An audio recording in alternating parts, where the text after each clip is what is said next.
Sellel nädalal räägime ühe tõsise Eesti mehega, kes on langenud ühe tõsise Eesti mehe probleemi ette või kütke, kuidas võtta, kuidas jätta. Nimelt on temal üks naine, või nüüdseks juba oli naine, kes oli igavene laristaja ja sai siis Mart, mis on selle mehe nimi, sai temaga 2 aastat tagasi Tartus ühe kõrtsi või urka eest tuttavaks. Naisel polnud kuhugi minna, võttis ta enda juurde elama, varsti sündis perrega laps, õnn aga ei õitsenud kaua ja peagi puhkesid tülid, kus võeti siis nuga ja kirveski kätte ja Mart on nüüd ikkagi nii kõva mees, et kui naine ütles, et laps pole sinu oma ja ma lähen minema, ütles mine, aga nüüd esitas siis naisele arve 17 300 krooni ehk siis 1105 eurot kõikide nende kulutuste kohta, mida ta 2 aasta jooksul naise peale raisanud on. Ja nüüd olemegi Mardile helistanud, et üksikasjalikult aru pärida, mis case on. Halloo, Mart!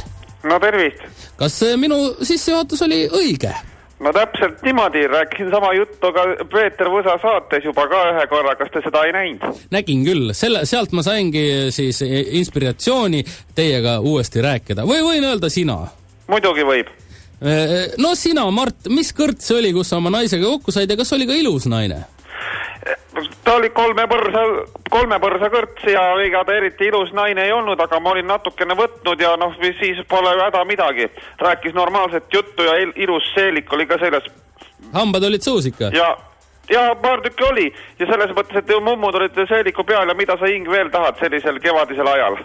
See oli siis 2 aastat tagasi kevadel, jah? Jah, täpselt. Ja juba siis juulikuus siis... Juulikuus juba sündis laps. Sündis siis laps, jah. Ja mis tuli lõpus siis välja, et polegi minu oma.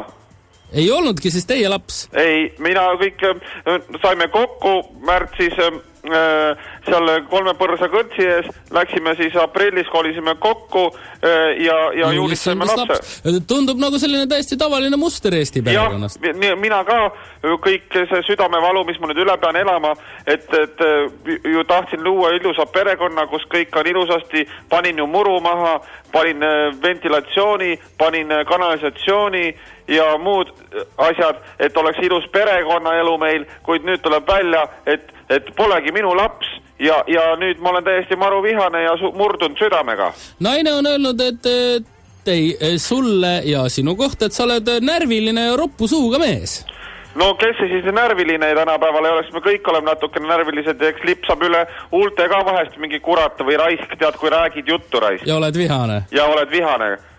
Ja siis tulebki niimoodi, ise ta on ka, vaata ise milke ta on, vaadaku ise ta ennast. On ta vaadanud ennast, sa tead või? No on muidugi.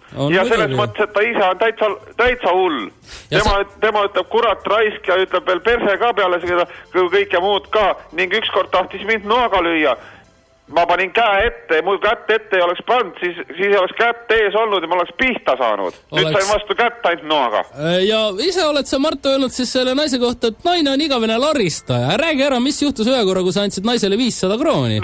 Vot, andsin naisele 500 krooni. Tema ütles, et talle mingi vana sõber läheb sõjaväkke jälle, et ta teeb lahkumispidu, see toimub suures diskoteegis ja lähevad sinna ennem sööma restorani ja ütleb, et tahab mingi kingi osta, mingi kommikarbi või mingi siukse asja, nagu ikka antakse. Ja ta tuleb tagasi, tal on 50 krooni alles.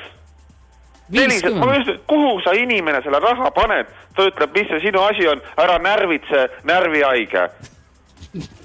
Ja nii oli. Ja nüüd, nagu sa tead, olen ma nüüd kõik kirjamad, mida ta raisanud on ja ma tahan seda kogu raha tagasi, kuna minu elu on raiskunud ja roisus. Roisus on ja 1105 eurot kokku, kui me eurodes räägime ja arvesse oled sa siis, Mart, võtnud siin ka näiteks toidule, mähkmetele ning ka muidugi sünnitusele kulunud raha. No vot, 1000 euri läks sünnitusele, 100 euri läks söögi peale selle aja jooksul ja nüüd ma tahan seda raha tagasi. Paigaldasin ma natukene, olen arvutisõber, et ma paigaldasin endale kaamera toanurka, kus ma näen iga kartulit, iga makaroni, mis ta sööb ja ma arvutasin ära, keskmiselt pakk makarone maksab seal 1 eur ja seal ühes pakis on 356 makaroni, ehk siis te ise tehed, saad teada, palju üks makaron maksab, kõik on täpselt kirjas, mul on Excel ka. Mart, naine on teinud sulle ühe korraga sellise tünga, et käis ise poes ja tuli siis tagasi poest akna ja põrandapesu vahendiga. täiesti mõttetu raiskamine, näiteks no, meil on puupõrand, meil pole vaja mingit pesuvahendit, meil põranda peale viskad sahmaka kruugiga vett ja pühid ära ja kõik on väga korras. Ja 4-5 aasta pärast võid ju põranda üle lihvida, on jälle nagu uus. Muidugi lakid üle, sinna ei jäägi midagi külge. Aga no näiteks aknapesuvahend, milline lollus? No esiteks on see, et meil akna taga on mets, mida sa vahid neid puid, kui tahad puud vaadata, mine välja, vaata seal, mida sa läbi akna vahid. Puud vaata ikka pliidi all. Noh, palun. Ja või kui hakkab mulle rääkima päike paista sisse, ega me ei ela kuskil lõunamaal, meil pole vaja päikest, me oleme Põhjamaa inimesed, kui tahad päikest, mine solaariumisse, on ju. Väga õige. Meil on tuli pane põlema ja saab vaadata küll, täiesti närvihaige on ta ikka. Hakkas tulega edasi klõpsutama, näe pime. Mina rahmasin käega üle klaasi, tolm maas, hops, päike paistis sisse, täiesti hull on ta inimene ja ma tahan kõik seda raha tagasi. Samuti on ta raisanud näiteks raha selle peale, et ostab leiba ja ostis noa, et leiba lõigata. No teie kooselu jooksul, kas see on siis, te tõesti midagi ei lõiganud selle noaga? No mida sa lõikad, sa saad murda otsast, eest on eluaeg murdnud otsast. Kirvega muidugi saaks ka lüüa. Ei, murrad, noh.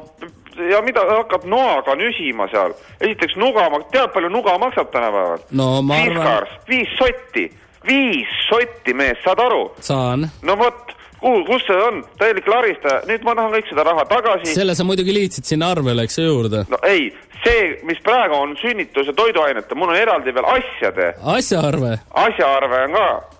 Seal on näiteks barett. Kellele on tänapäeval baretti või naine läheb poodi, ostab endale 46 krooni eest baretti. No ma pean tunnistama, näiteks mina ise olen väga suur baretti austaja ja eriti mulle meeldib see väikene mumm seal pea kohal. Või siis ka aasake, väga ilus on. Aga meie elame ikkagi metsas maal, meil pole baretti vaja, meil pole rätiku pähe, ei see tule puukligi, ei kajakas pähe, ei mitte midagi. Baretiga käivad kunstnikud linnas, uhked härrad, piip suus, vunt sees, meil pole baretti vaja. Barett maksas 46 krooni, saad aru mees? 46 krooni, see on palju raha. Mart, mis lootus sul on seda raha tagasi saada ja mis sa soovitad teistele Eesti meestele, kellel on ka naine selline lufa ja toob koju akna ja põrandapesu vahendit? No mina selles mõttes jonni ei jäta, mina tahan oma raha tagasi saada ja muidugi kui ta tahab minu juurde tagasi tulla, siis ma kohe härdun ja võtan ta tagasi ja hakkan teda jälle armastama ja unustan kõik ära. Selge see on muidugi õige. Aga mida soovitad siis nendele teistele Eesti meestele, kellel on sama jama, et naine raiskab lihtsalt? Kindlasti pange kõik kirja, mis naine teeb. Kõik asjad pange ka väike kaamera. Lugege üles, mida ta sööb, kuhu ta astub, palju ta seebi saate selle ära mõõta, paksust, palju ta kulutab lihvimisele enda peale seebiga. Noh, lihvib vastu keha, saad aru, mida ma mõtlen. Ja kõik, palju ta vett laseb kraanist, sealt saab ilusasti kuupmeetri ära vaadata ja nii edasi. Kõik pange kirja, sest üks päev tuleb ka, ütleb, et näiteks, et see auto pole teie oma, vaid liisingu oma. Ja läheb minema ja siis on kuri karjas selles mõttes, et küsin kõik raha tagasi. No aga olgu, Mart, soovin sulle jõudu ja loodan, et saad ikka raha tagasi. Jaa, loodan ise ka seda kõike, et saaks naise ja raha tagasi. Et ta tuleks tagasi minu juurde elama, maksaks kõigepealt võla ära ja siis hakkaksime jälle uuesti ilusasti perekonnana koos elama ja üksteist armastama. Isegi võib-olla teeme teleekraanil ka musi. Ilusat õnne ja täpilist armastust sulle, Mart. Ja taega.